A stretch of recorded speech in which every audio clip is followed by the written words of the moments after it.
What is the worst part about betrayal by your own flesh and blood?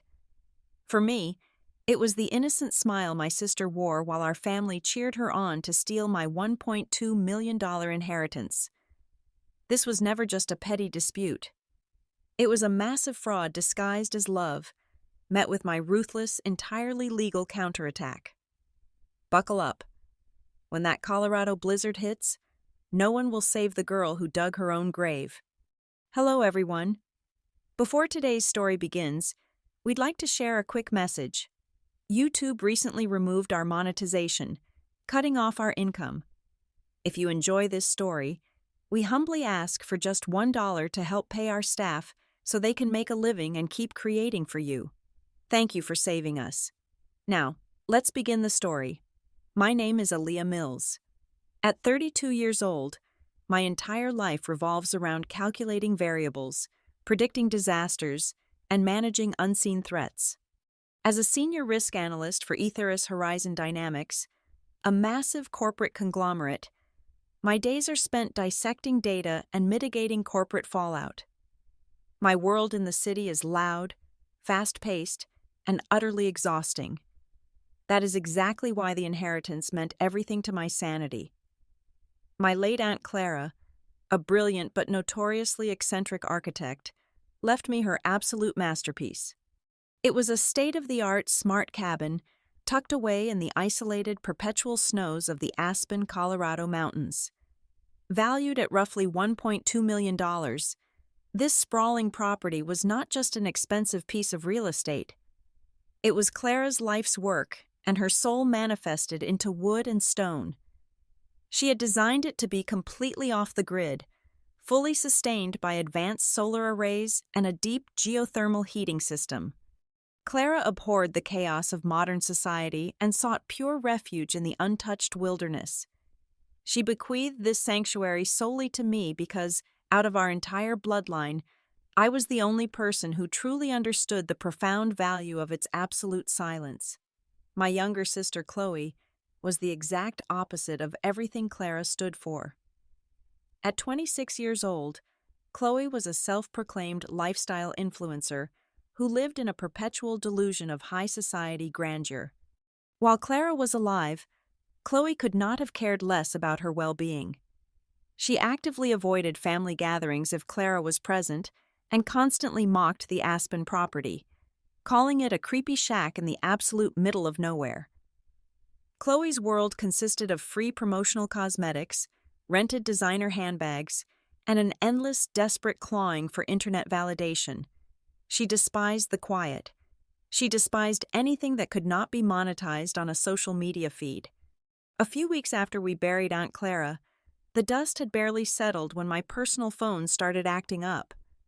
The smart security system installed at the cabin was directly linked to my mobile devices, and it began throwing bizarre connection errors. At first, I assumed the brutal mountain weather had damaged an exterior sensor or that the solar grid was experiencing a temporary glitch. However, the system eventually went completely offline, severing my feed entirely. My risk analyst instincts immediately kicked into overdrive. I could not just sit in the city and let it be. I packed an overnight bag, fueled up my car, and began the grueling 6-hour drive through the treacherous Colorado snow to check on the property myself. The drive was isolating and incredibly tense. The higher I climbed into the mountains, the thicker the snowbanks became, wrapping the world in a blinding white silence. But as I finally pulled up to the long, winding driveway of the cabin, that sacred silence was violently shattered. There were 3 luxury utility vehicles parked recklessly across the pristine snow. My heart hammered against my ribs as I rushed to the front door. I punched my security sequence into the digital keypad. The screen flashed bright red. Access denied. The master code had been intentionally changed. Panic and fury warred in my chest as I bypassed the digital lock using the physical override key Aunt Clara had hidden in a secure lockbox by the stone foundation. I pushed the heavy oak door open and froze in my tracks. The serene, meticulously crafted sanctuary of my late aunt had been transformed into a grotesque circus. Loud, obnoxious pop music vibrated against the rich cedar walls. A blinding ring light stood in the center of the living room, illuminating a crowd of total strangers who were filming a dance routine. I stared in absolute horror as a glass of cheap champagne tipped over on a side table, spilling sticky alcohol all over Clara's prized, handcrafted suede sofa. Then, I saw her. Chloe strutted out of the kitchen, holding a bright orange cocktail, wearing a sequined dress that looked utterly absurd against the rustic backdrop. She did not even have the decency to look caught or ashamed. Instead, she flashed a brazen, utterly shameless smile. "What are you doing here?" Chloe asked, her tone dripping with annoyance rather than guilt.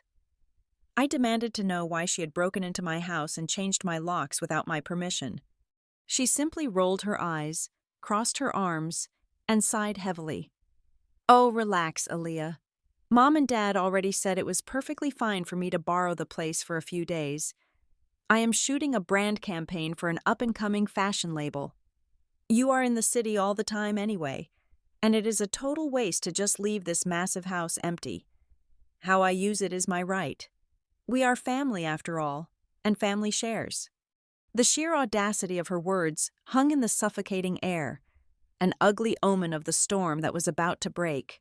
I refused to give her the satisfaction of a screaming match on camera. I knew exactly how social media parasites operated. They twisted reality for views, framing anyone who opposed them as an unhinged villain. I turned around, walked out the heavy oak door, and got back into my car. But I did not start the engine. I did not drive back down the mountain. Chloe thought she had locked me out of the digital system, but she was far too ignorant to understand the architecture of the house. The keypad she hacked was merely a superficial front-end interface. The actual mainframe, Aunt Clara's hardwired security server, was sealed in a climate-controlled sub-basement bunker that required a biometric retinal scan to access physically. Sitting in the freezing driver's seat with the heater blasting, I booted up my encrypted work laptop. I bypassed the compromised wireless network entirely and initiated a backdoor protocol, tapping directly into the hardline fiber optics of the property. The high-definition security cameras blinked to life across my screen, granting me full, undetected access to every single room in the cabin. The anger simmering in my veins instantly turned to ice. She was not just throwing a random weekend party. She had fundamentally violated the space on a structural level. Aunt Clara's priceless collection of vintage landscape oil paintings had been stripped from the walls. In their place hung cheap, mass-produced vinyl banners, displaying a hideous, minimalist corporate logo. The banners read, "Zenith Peak Retreat." My eyes darted across the multiple camera feeds, taking in the sheer scale of the desecration. Then, I switched the audio feed to the formal dining room and heard voices. Chloe was sitting at Clara's hand-carved mahogany table with a man I had never seen before. He was wearing a sharp, ridiculously expensive suit, but his posture was rigid, and he had the cold, dead eyes of a shark. My breath caught in my throat as I cranked up the volume and listened to my sister speak. "As the sole owner of this entire estate, I can guarantee that the expansion permits are already being fast-tracked," Chloe lied smoothly, flashing a dazzling fake smile as she slid a thick, glossy presentation folder across the table. "We break ground on the luxury guest lodges next month, and your initial investment will see returns before the winter season ends." Sole owner? Expansion permits? Guest lodges? I slammed my laptop shut, grabbed my cell phone, and immediately called a ruthless corporate investigator I frequently contracted for high-level espionage at Aetheris Horizon Dynamics. I gave him the name Zenith Peak Retreat, the geographic coordinates of my property, and told him to dig up every single financial footprint attached to my sister. I told him I did not care how much it cost. I needed the truth. It took him exactly 48 hours to compile the dossier. When I read his encrypted report in the safety of my downtown apartment, a cold sweat broke out across my back. This was not a stupid, harmless influencer gig. Chloe was orchestrating a massive multi-million-dollar fraud. According to the investigators' meticulous documentation, Chloe was actively raising capital for a sprawling eco-resort, using my cabin and the surrounding pristine land as the foundational collateral. But she was not pitching her business plan to legitimate banks or regulated financial institutions. The names on the investor list were absolutely terrifying. These were private, shadow money lenders with deep, undeniable ties to organized crime syndicates operating out of Las Vegas and Chicago. They were dangerous men who did not care about legal boundaries, court orders, or police jurisdictions. They only cared about profit margins and brutal enforcement. Chloe had somehow convinced these hardened criminals that she owned the land outright. She had promised them massive, unrealistic cuts of the revenue once the retreat was fully operational. She was playing a deadly game of fire, borrowing enormous sums of money from the criminal underworld based on an asset she had absolutely zero legal right to touch. To keep up the illusion of immediate cash flow and deceive her terrifying backers, she had weaponized her social media presence. I opened her public profile and scrolled through a sickening barrage of highly edited posts. She was aggressively selling weekend tickets to what she called an exclusive, elite mindful living experience at the cabin.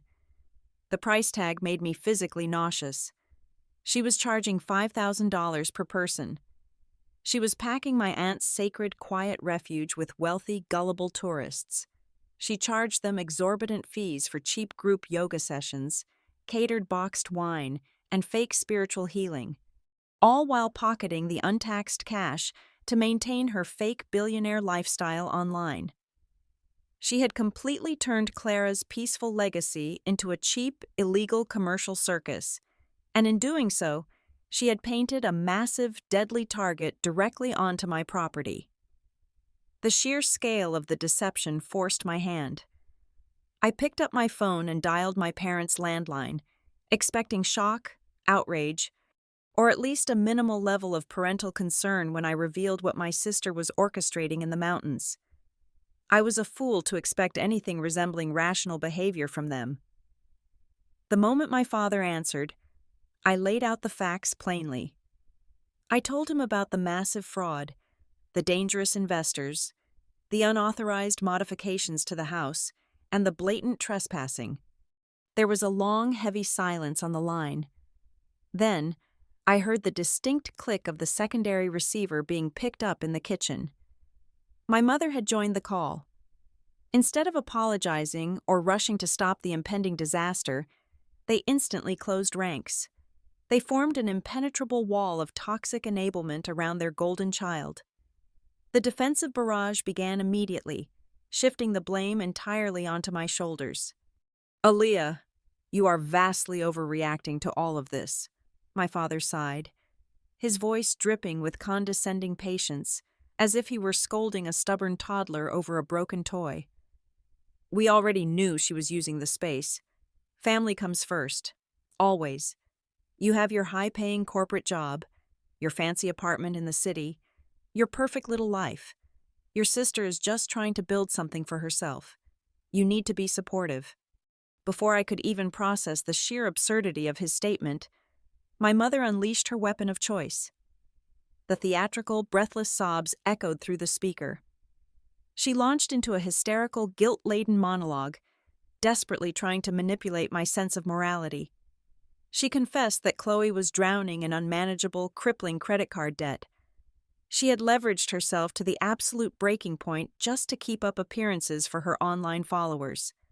My mother wailed that this eco-resort project was Chloe's one and only chance to turn her life around, pay off her secret debts, and actually become the successful businesswoman she pretended to be.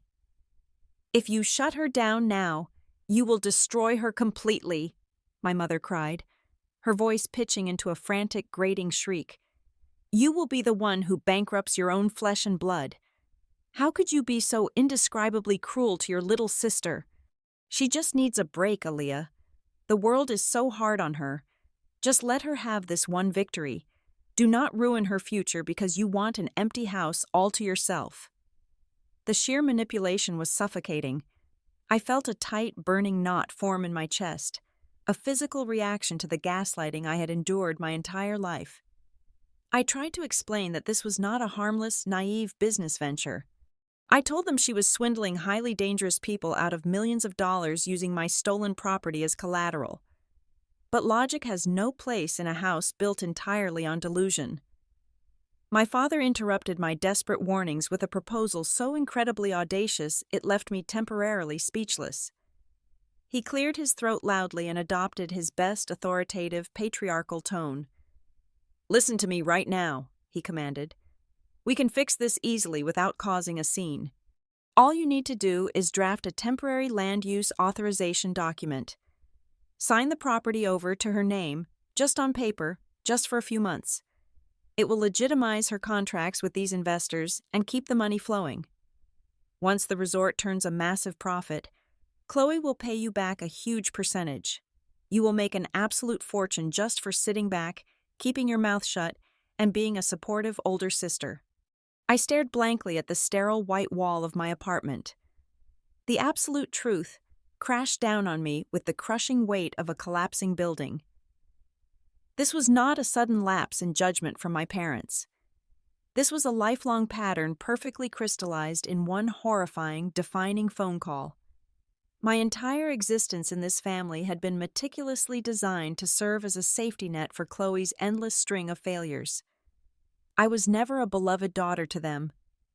I was a retirement fund. I was a reliable, hard-working stepping stone meant to be sacrificed without hesitation the moment their favorite child needed a boost. From my early childhood, my achievements were ignored, my boundaries were routinely trampled, and my personal resources were always considered communal property to fuel Chloe's selfish, destructive whims. I hung up the phone without uttering another single word. The argument was over. But the silence did not last long. Within 30 minutes, my cell phone began vibrating continuously. My parents had clearly mobilized the entire extended family to launch a coordinated, brutal psychological assault. My text inbox flooded with toxic vitriol from aunts, uncles, and cousins I had not spoken to in several years. The messages were vicious and unhinged. They called me a cold-blooded, heartless monster.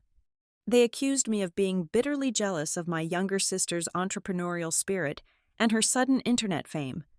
One of my older uncles sent a scathing, hate-filled voice note, practically yelling that I was aggressively disrespecting the dead. He claimed that Aunt Clara's dying wish was for the cabin to foster enduring family unity, and that by refusing to share the wealth, I was spitting directly on her grave. They maliciously twisted Clara's profound love for isolation and peace into a fabricated, convenient narrative of communal harmony. They weaponized the memory of the only woman in this family who ever truly loved me, simply to protect a scam artist. I sat completely alone in the dark, watching the hateful notifications light up my screen one by one. The isolation was absolute and terrifying. I had no family left. The people who were supposed to protect and nurture me had eagerly served me up on a silver platter to a pack of ravenous wolves. They wanted me to roll over, surrender my sanity, and let them take everything I had earned, everything Clara had entrusted to my care. But they severely underestimated the kind of woman their toxicity had created. The crushing weight of their collective betrayal did not break my spirit. Instead, it burned away the last remaining shreds of my familial obligation. If they wanted to play a ruthless game of survival and deceit, I was more than ready to write the final chapter. I silenced my cell phone and permanently blocked every single number that had sent me a hateful message. I refused to shed a single tear. I was a risk analyst. When a complex corporate system catches fire, you do not cry over the flames. You calculate the structural damage and isolate the fuel source. My family wanted to play dirty, but they were dealing with someone who handled catastrophic sabotage for a living. I took an emergency leave of absence from Aetheris Horizon Dynamics and drove directly to the State Land Records office early the next morning. If my sister was signing contracts with criminal investors, I needed to know exactly how exposed my legal ownership was. The state records office was a sterile, brightly lit labyrinth of bureaucratic misery.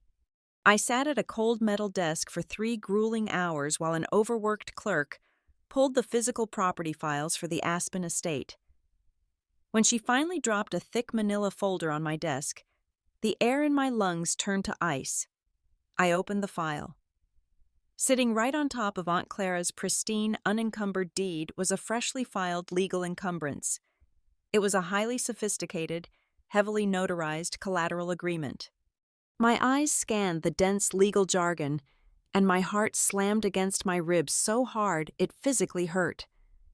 It was a loan guarantee. According to this terrifying piece of paper, I had supposedly agreed to leverage my entire $1.2 million mountain property as collateral to secure a massive, high-yield cash loan. I stared at the signature line. There, in black ink, was my own handwriting. It was a flawless forgery. I looked at the principal amount borrowed. $800,000. I looked at the lender. It was not a recognized national bank or a state credit union.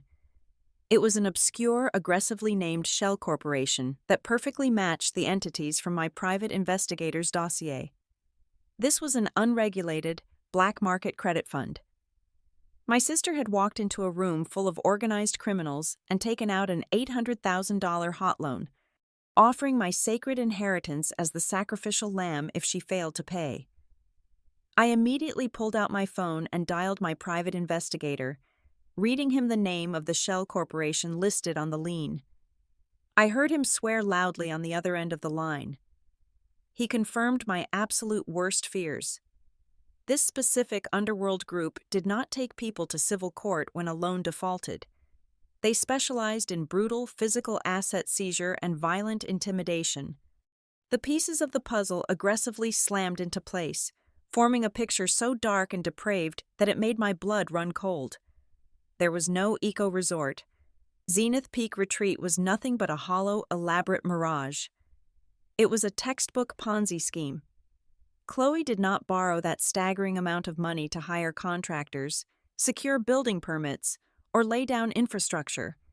She used the $800,000 to completely fabricate her luxurious online persona.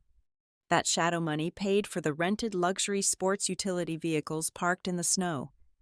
It paid for the designer wardrobes, the cases of expensive champagne, and the absurdly high production value of her social media campaigns.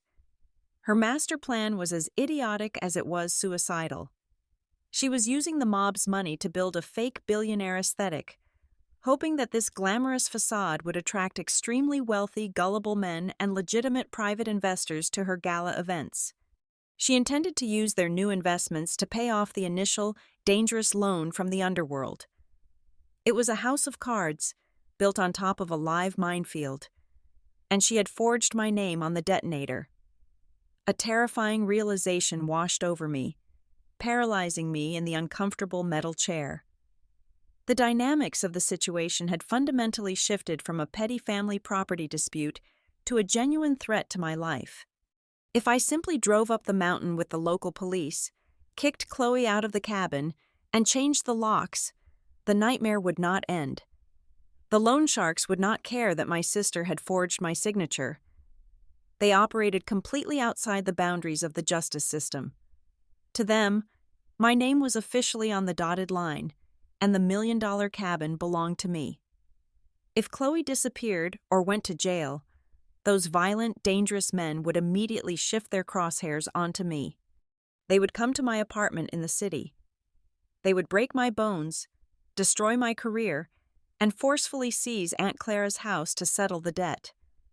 My legal innocence meant absolutely nothing to people who collected debts with firearms. My trembling hands turned to the final page of the forged contract to read the repayment terms. The interest rates were astronomical, predatory, and illegal in every single state. But what stopped my breath completely was the repayment schedule. The deadline for the very first massive interest payment was exactly 2 weeks away. 14 days. 14 days until the grace period expired. If Chloe did not have tens of thousands of dollars in pure cash to hand over to these criminals by that exact date, the organized crime syndicate would not send a polite collection letter. They would send armed enforcers up the mountain to claim their collateral, or worse, to take a blood debt directly from the occupants of the house. I thought about my parents sitting comfortably in their suburban home, sipping coffee, and arrogantly preaching about family loyalty. They were entirely oblivious to the lethal danger hanging over our heads. They genuinely believed Chloe was a brilliant, misunderstood young businesswoman standing on the precipice of becoming a self-made millionaire. They had aggressively defended and enabled a girl who had casually sold my life, and her own, to the mafia for a few sequined dresses and fleeting internet validation. I closed the manila folder. The sheer terror that had gripped my chest slowly morphed into a freezing, highly calculated rage. I was backed into a corner with a ticking time bomb, but Chloe had made one fatal miscalculation. She assumed I would react like a helpless victim. She forgot she had dragged a senior risk analyst into a game of high-stakes survival. They wanted a blood debt. I was going to make sure the right person paid it. I knew that screaming at my family would accomplish absolutely nothing. They were blindly committed to their delusions, and I needed them completely off their guard if I was going to survive the fallout. So I swallowed my pride, picked up my phone, and composed a message that would ultimately seal my sister's fate. I texted Chloe directly. "You can use the house for the upcoming investor appreciation event. I will not interfere." Her reply was almost instantaneous. She sent back a string of celebratory emojis and a smug voice note about how glad she was that I had finally come to my senses and realized my place. I turned my phone on silent and tossed it onto the couch. That was the last direct communication I would ever have with her. The time for petty familial squabbles was over. It was time to go to war. I did not go back to my corporate job. Instead, I retained the services of one of the most ruthless, highly decorated criminal defense attorneys in the state. He was a man who specialized in high-stakes white-collar fraud and federal racketeering defense. We did not just build a defensive strategy, we constructed a lethal, airtight prosecution package. We sat in his massive high-rise office overlooking the city and laid out every single piece of evidence I had painstakingly gathered.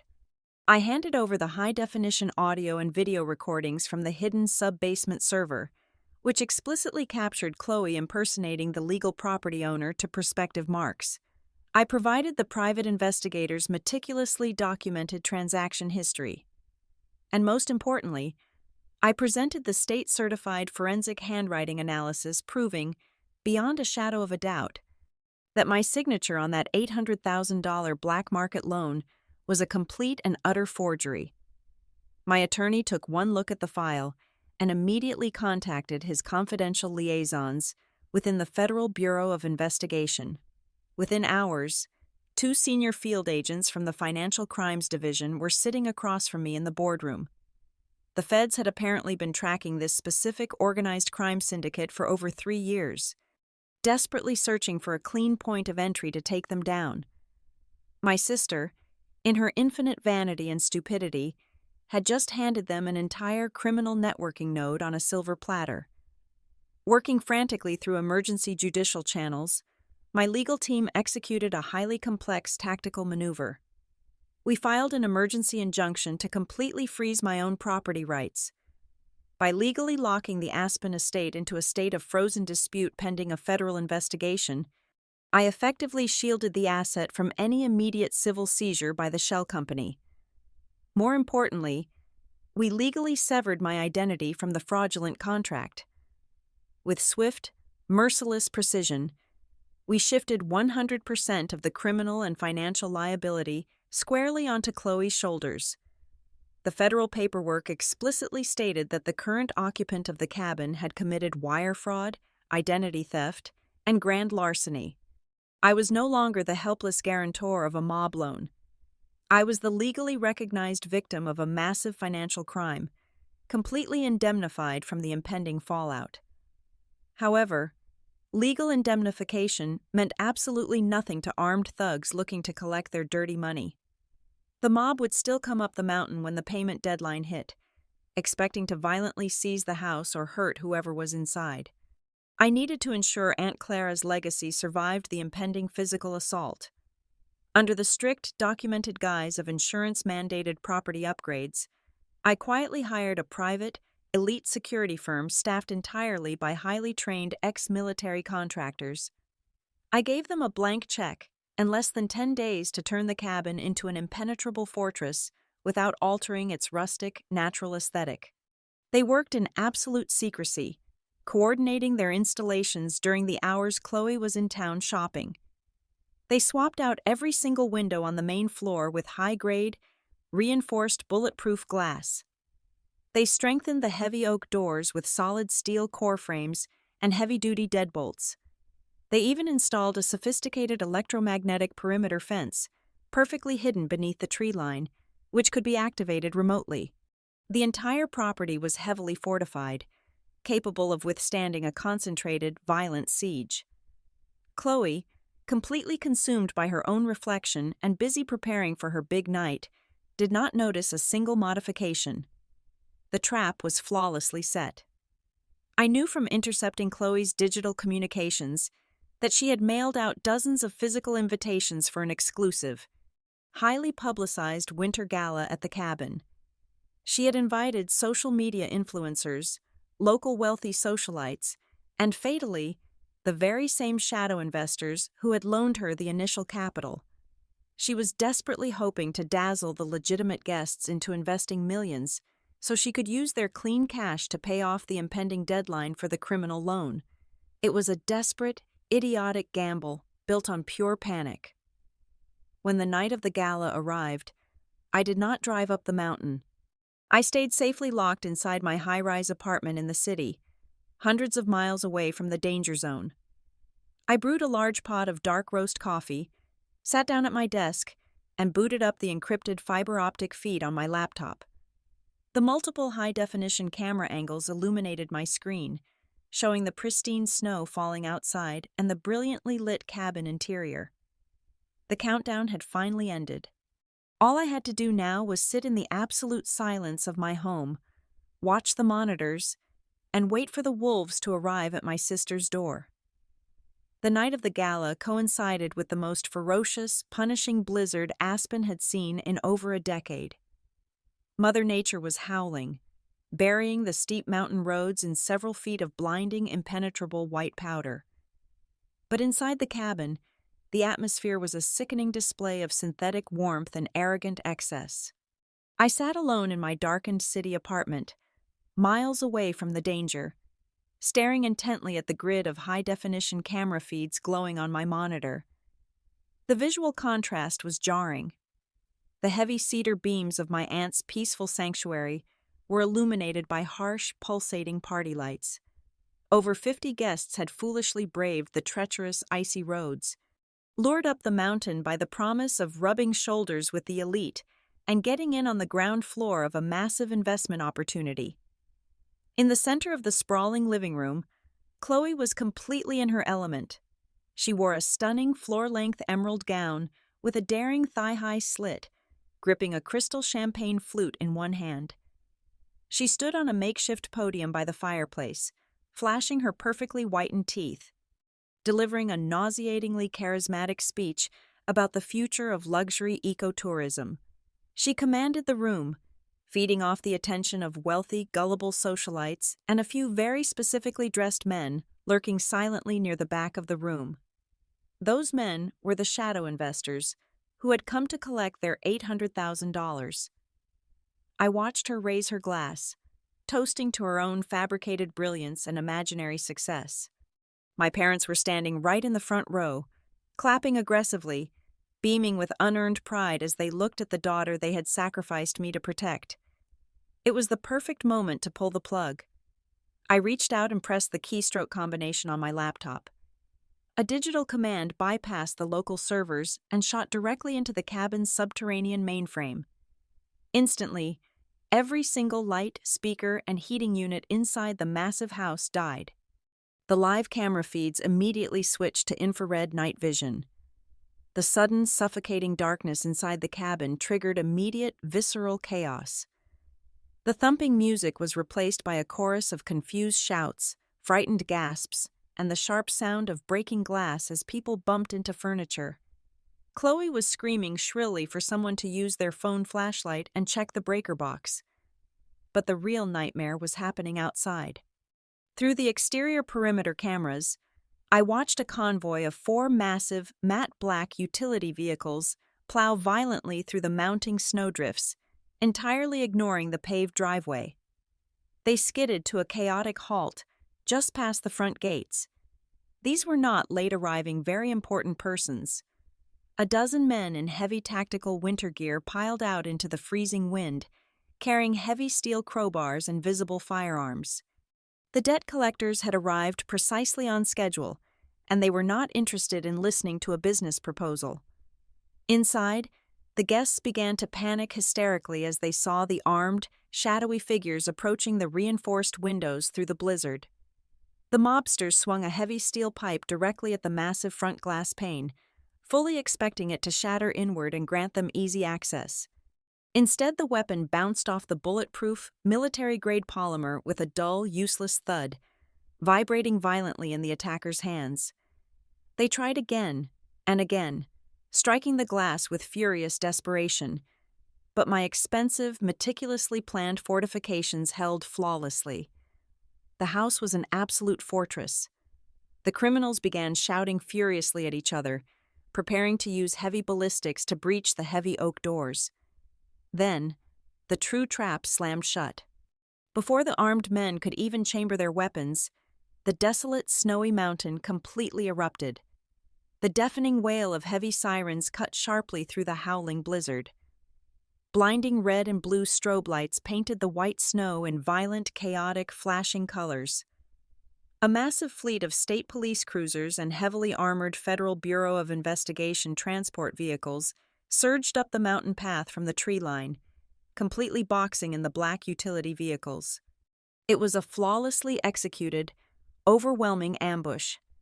The federal agents had tracked the mobsters' movements all night, waiting patiently for them to assemble in one isolated location with their weapons drawn and their intentions clear. Over a heavy megaphone, a voice boomed, ordering every single person outside to drop their weapons and get face down in the freezing snow. The criminals, massively outgunned and completely surrounded in the deep powder, surrendered instantly, dropping their metal pipes and guns. But the federal agents were not just there to collect the organized crime syndicate. A heavily armed tactical team breached the front door of the cabin, storming the living room with heavy, blinding flashlights piercing the darkness. Through my monitor, I had a front-row seat to the ultimate destruction of my sister's bloated ego. The agents forcefully parted the crowd of screaming, terrified guests and marched straight toward the podium.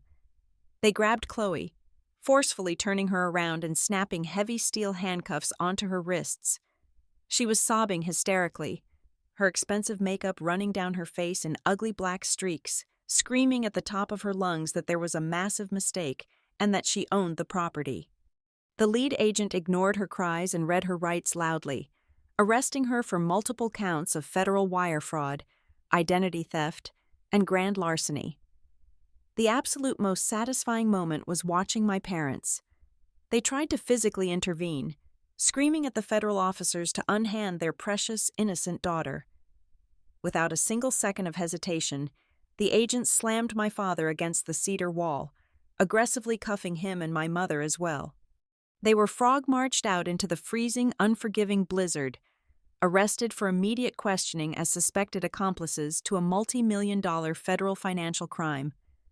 I watched the heavy cruiser doors slam shut, taking my toxic family away, leaving my beautiful house completely empty and secure once more. The very next morning, the news of the Zenith Peak Retreat federal raid dominated every single regional media outlet and social media platform. My phone began ringing incessantly.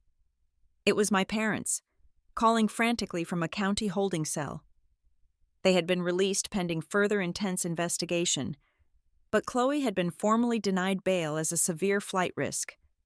They left frantic, weeping voicemails, begging me to mortgage the cabin, begging me to empty my life savings to hire a high-powered defense team for Chloe. They swore we had to stick together because family was the most important thing in the world. I did not type out a reply. I did not shed a tear. I simply contacted my service provider, completely changed my phone number, and wiped my digital footprint clean of their existence. I was a ghost to them now. Chloe was staring directly down the barrel of a mandatory 15-year federal prison sentence, and even if she ever managed to get out, she would have a massive mob bounty on her head for the rest of her miserable life. 3 days later, when the brutal storm had finally passed and the mountain roads were cleared by the city plows, I drove back up the mountain. The property had survived the storm and the violent siege without a single scratch on its foundation. I unlocked the heavy reinforced oak door and stepped inside. The silence was absolute, profound, and beautiful. The toxic energy that had temporarily infected the space was completely gone. I meticulously cleaned up the mess left by the party, made myself a hot cup of black coffee, and sat down in Aunt Clara's favorite leather armchair right next to the roaring stone fireplace. I looked out the reinforced window at the perfectly frozen, completely still lake reflecting the winter sun. I took a slow sip of the warm coffee and smiled. The sacred legacy of my aunt was finally purified, washed clean of the greedy leeches who had tried to consume it. Everything had fallen perfectly into place, delivered exactly by the unyielding, brutal rules of karma and the unforgiving, beautiful letter of United States law. Thank you so much for listening to today's story. We hope you enjoyed it. As an ad-free channel, your support is what keeps us alive. Please support Vivian Revenge Stories with just $1 via the QR code on the screen, or click the link in the description box or pinned comment. Also, we'd love to connect with you. Please leave a comment telling us which city or state you're listening from. Thank you for standing with us, and see you in the next stories.